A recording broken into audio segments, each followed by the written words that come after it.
तो फ्रेंड्स, यहाँ पर एपिसोड 3 की शुरुआत में हमें जापानीज पुलिस हेडक्वार्टर का सीन दिखाया जाता है, जहाँ कीरा की रिपोर्ट के बारे में बातें हो रही होती है। हेडक्वार्टर पर हजारों फोन कॉल्स और मैसेजेस आए थे। उनमें से कुछ कहते हैं कि वे कीरा को जानते हैं या उन्होंने उसे कहीं देखा है। कुछ लोग तो ऐसे भी थे जो कहते हैं कि वो ही कीरा है, लेकिन पुलिस इन्हें इग्नोर करते हुए उनका एक रिकॉर्ड बना लेती है। ऑफिसर्स रिपोर्टिंग करते हैं कि जैसा कि एल ने कहा था, ये पता लगाने के लिए कि उन विक्टिम्स की डेथ कितने टाइम पर हुई है, तो सारी ही विक्टिम्स की डेथ वीक डेज में शाम के 4 बजे से रात के 2 बजे के बीच हुई है। लेकिन उनमें से 60% की डेथ तो रात के 8 बजे से 12 बजे तक हुई है, और ये डेथ्स संडे और छुट्टी के दिन तो और भी ज्यादा बढ़ गई है। ये सारी बातें सुनकर एल यही बताता है कि इस हिसाब से एक स्टूडेंट ही या मिस्टीरियस किलर है, और सुन के भी ऐसा ही लगता है क्योंकि एक बच्चा ही होगा जो इस दुनिया का भगवान बनना चाहता है और क्रिमिनल्स को खत्म करके अमन और चैन लाना चाहता है। ये बहुत ही चाइल्डिश एक्ट है। मैं एग्जैक्टली ये नहीं कह सकता हूँ आप लोगों के मन में यह चीज आ रही है कि यह एक बच्चा ये सब नहीं कर सकता है, तो ये बात अपने दिमाग से निकाल दीजिए। मीटिंग के दौरान एक ऑफिसर कहता है कि मैं यह नहीं कह रहा कि कीरा जो कुछ भी कर रहा है वो ठीक है, मगर इन दिनों जापान में क्राइम रेट बहुत ज्यादा कम हुआ है। लेकिन उस ऑफिसर की बात को ज्यादातर ऑफिसर्स इग्नोर करते हैं और चीफ भी उसे बैठने का इशारा करता है। तभी एल बोलता है कि मैं आप लोगों से एक और भी रिक्वेस्ट करना चाहता हूँ। मैं यह जानना चाहता हूँ कि जो भी विक्टिम्स मरे हैं उनकी आइडेंटिटी पब्लिकली अवेलेबल थी, जैसे उनकी फोटोज, वीडियोस वगैरह, या फिर सिर्फ उनके नाम ही बताए गए हैं।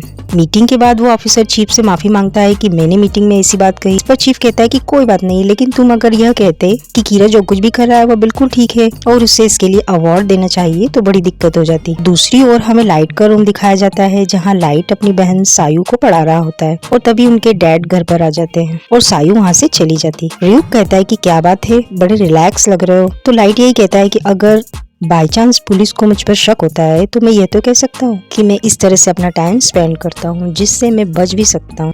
जब लाइट नीचे आता है तो हमें पता चलता है कि चीफ लाइट के ही पिता होते हैं, और ये लोग डाइनिंग टेबल पर बैठकर बातें कर रहे होते हैं। चीफ लाइट से उसकी स्टडी के बारे में पूछता है, तो लाइट की सिस्टर और उसकी मॉम लाइट की तारीफ करते हैं कि लाइट काफी ज्यादा पॉपुलर है और इंटेलिजेंट भी है, तो उसकी चिंता करने की तो कोई जरूरत ही नहीं है। जब वे लोग अपने रूम में आते हैं तो रियुक कहता है कि अच्छा, तुम्हारे पिता ही पुलिस चीफ है, तभी तुम इतने कॉन्फिडेंट रहते हो। तो लाइट कहता है कि हाँ, और इसलिए ही मैं उनके कंप्यूटर में इजीली हैक कर सकता हूँ, और इससे मुझे उनके इन्वेस्टिगेशन के बारे में सभी बातें पता चलती रहती है। तो यहाँ पर लाइट अपने डैड का कंप्यूटर हैक कर लेता है और उसमें सारी फाइल्स को देख लेता है। उससे पता चल जाता है कि अब पुलिस को शक है कि जो कीरा है वह एक स्टूडेंट हो सकता है। तो यहाँ पर कीरा कहता है कि किसी भी इंसान का नाम लिखने के बाद हम कॉज ऑफ डेथ लिख सकते हैं, जैसे कि लाइट हमेशा हार्ट अटैक लिखता है, और दूसरे रूल के अकॉर्डिंग हम डेथ को 6 मिनट 40 सेकंड में डिस्क्राइब कर सकते हैं, यानी कि किसी भी विक्टिम को मनचाहे तरीके से मार सकते हैं। तो इस हिसाब से अगर मैं किसी क्रिमिनल का नाम लिखकर 6 मिनट 40 सेकंड में उसके मरने का टाइम भी फिक्स कर दूं तो यह हो जाएगा ना रियुक? तो रियुक कहता है हाँ, ऐसा पॉसिबल है। तो लाइट कहता है कि अब तो खेल और भी इंटरेस्टिंग होने वाला है।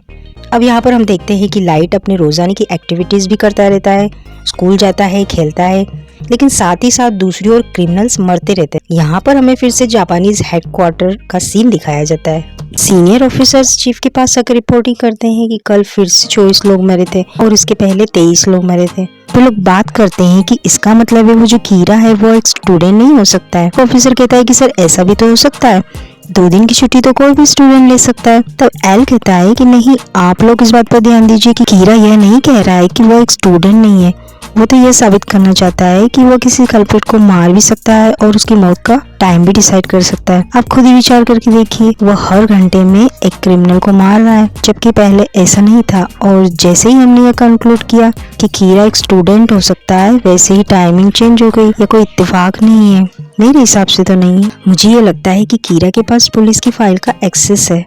उधर लाइट और यू घर जा रहे होते हैं। लाइट कहता है कि अब तक तो एल को पुलिस और कीरा के मिले होने का शक हो चुका होगा। दूसरे सीन में एल कहता है कि कीरा के पास कोई ऐसा तरीका है जिससे उसे आसानी से पुलिस हेडक्वार्टर की इंफॉर्मेशन मिल रही है, और यह भी कोई साधारण बात नहीं है। उधर रियुक कहता है कि मुझे कुछ समझ नहीं आ रहा है। एल को तो ऐसा ही लग रहा होगा कि तुमने पुलिस से बचने के लिए जानबूझकर टाइमिंग चेंज की है, इससे तो तुम्हें और खतरा हो सकता है, क्योंकि एल अब तक समझ चुका होगा कि पुलिस से कनेक्टेड हो। तो लाइट कहता है कि मैं तो चाहता ही हूँ कि एल मुझे ढूंढ ले ताकि मैं आसानी से उसे खत्म कर सकूं। लाइट आगे कहता है कि रुक, तुम नहीं समझोगे, इंसानी दुनिया में कोई एक दूसरे पर ट्रस्ट नहीं करता है और यहाँ एल और पुलिस हेडक्वार्टर्स एक दूसरे पर ट्रस्ट नहीं करेंगे। वैसे तो सबको यही लगेगा कि एल और पुलिस मिलकर कीरा को पकड़ रहे हैं, लेकिन असल में ये दोनों एक दूसरे पे शक करते रहते हैं, एक दूसरे को इन्वेस्टिगेट करने लग जाएंगे और शायद इसी दौरान पुलिस एल का पता भी लगा ले, जो मेरे लिए काफी अच्छी न्यूज है, क्योंकि जब वे उसे ढूंढ लेंगे तो मैं उसे मार दूंगा। इधर पुलिस हेडक्वार्टर्स में 3 ऑफिसर्स कहते हैं कि हम अपना रिजाइन करना चाहते हैं क्योंकि हमें अपनी जान की पड़ी है, हम अपनी जान खतरे में नहीं डाल सकते, क्योंकि कीरा उन लोगों को सबसे पहले खत्म करेगा जो उसे पकड़ने की कोशिश कर रहे हैं, मतलब पुलिस को।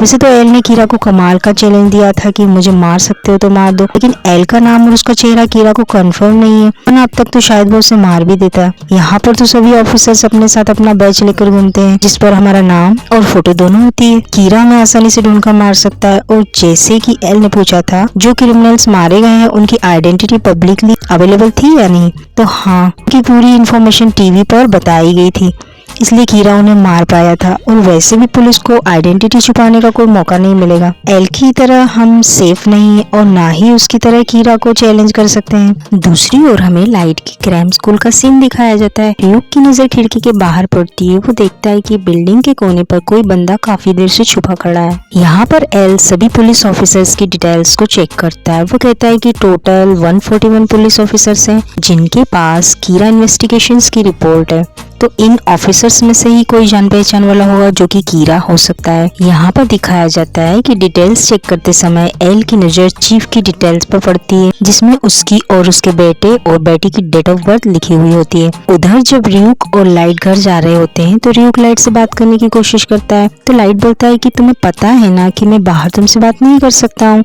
तो रियूक कहता है कि ऐसा है कि तुम बस मेरी बात सुनो, भले ही कोई जवाब मत दो मेरे भाई।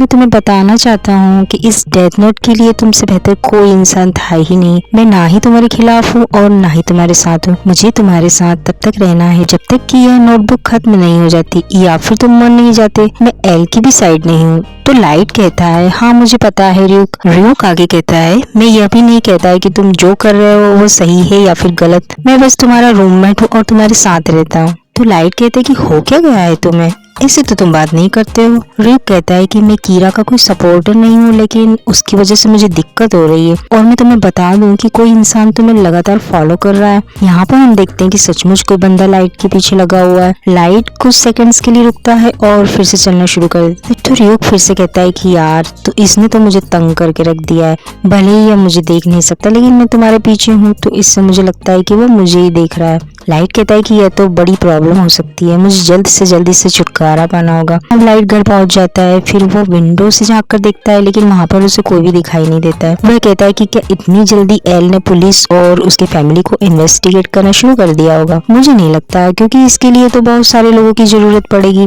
और वो इतना भी स्मार्ट नहीं है कि उसे इतनी जल्दी मुझ पर शक हो जाए कि मैं ही कीरा हूँ, क्योंकि बाहर तो मैं नॉर्मल हाई स्कूल स्टूडेंट की तरह ही बिहेव करता हूँ। मुझे इस फॉलो करने वाले बंदे को पता करना होगा और जैसे ही मुझे इसकी इन्फॉर्मेशन मिल जाएगी मैं उसे मार दूंगा। रियूक कहता है कि लाइट, मैं तुम्हें एक कमाल की बात बताता हूँ। क्या तुम्हें पता है एक इंसान और एक शिनिगामी में 2 बड़े अंतर होते हैं। तुम्हें पता है कि शिनिगामी को लोगों के नाम डेथ नोट में क्यों लिखने पड़ते हैं, क्योंकि हम जिस भी इंसान का नाम लिखते हैं तो उनकी बची हुई जिंदगी हमें मिल जाती है। मान लो कि कोई इंसान 60 साल जीने वाला है और अगर हम उसका नाम 40 साल की उम्र में ही डेथ नोट पर लिख देते हैं तो 60 - 40 मतलब 20 साल। ये 20 साल हमारी लाइफ में ऐड हो जाते हैं। तो इस तरह से कोई हमारे सर में गोली मार दे या हमें कुछ भी नुकसान पहुंचाए भी वो हमें खत्म नहीं कर सकता है। लेकिन तुम इंसान कितने भी नाम लिख लो डेथ नोटबुक में, तुम्हारी जिंदगी ऐसे नहीं बढ़ने वाली। यह तो वह पहला अंतर जो कि एक शिनिगामी और उस इंसान के बीच है जिसके पास डेथ नोट है। तो इस पर लाइट कहता है कि यह बात तो मैं नहीं जानता था,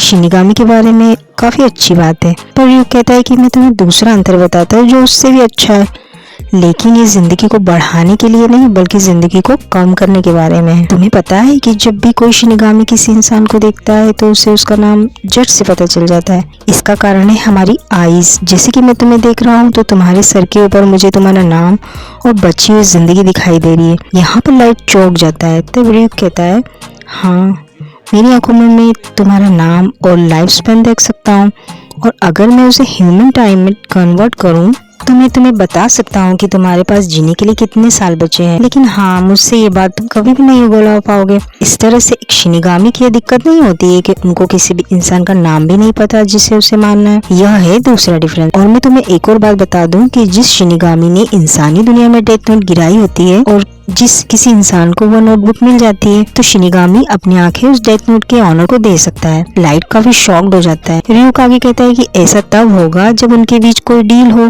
और ऐसी प्रोसेस काफी पुराने समय से चली आ रही है। लाइट उससे पूछता है कि कैसी डील। इस पर ryuk जवाब देता है, शिनिगामी आइस पाने के लिए तुम्हें मुझे अपनी लाइफ का आधा हिस्सा देना होगा। इसकी बात सुनकर लाइट डर जाता है। ryuk कहता है कि मेरे कहने का मतलब है कि यदि तुम 40 साल और जीने वाले हो तो अपनी लाइफ का 20 साल तुम्हें मुझे देना होगा। यहाँ पर लाइट कहता है कि तुम ना ही कीरा की साइड हो और ना ही एल की साइड हो। का मतलब तुम मेरे किसी भी दुश्मन का नाम नहीं बताओगे, भले ही तुम्हें उसके बारे में सब कुछ पता हो। यानी कि मैं तुमसे मदद की कोई भी उम्मीद नहीं कर सकता हूँ, यही तुम कहना चाहते हो ना? तो ryuk कहता है, हाँ, ये सब तुम्हें बताना मेरा फर्ज था, बस इसलिए बता दिया। और मैं तुम्हें कहता हूँ कि मुझे अपनी लाइफ का आधा हिस्सा दे दो तो मैं तुम्हें शिनिगामी आइस दे दूंगा। इस पर लाइट हंसने लगता है और कहता है कि इस तरह से तो मुझे सबका नाम भी पता चल जाएगा और डेथ नोट का यूज करना मेरे लिए बहुत आसान हो जाएगा। ryuk पूछता है कि फिर तुमने क्या सोचा, डील करना है या नहीं? यहाँ पर हम देखते हैं कि वो एक डिटेक्टिव होता है जो कि लाइट यागामी के घर के बाहर छुप कर खड़ा होता है। और यह एपिसोड यहीं पर खत्म हो जाता है। आई होप ये वीडियो आपको पसंद आई होगी। इसका अगला एपिसोड देखने के लिए चैनल को सब्सक्राइब करना मत भूलना फ्रेंड्स। वीडियो पसंद आने पर लाइक कीजिए और ज्यादा से ज्यादा शेयर कीजिएगा। Thank you.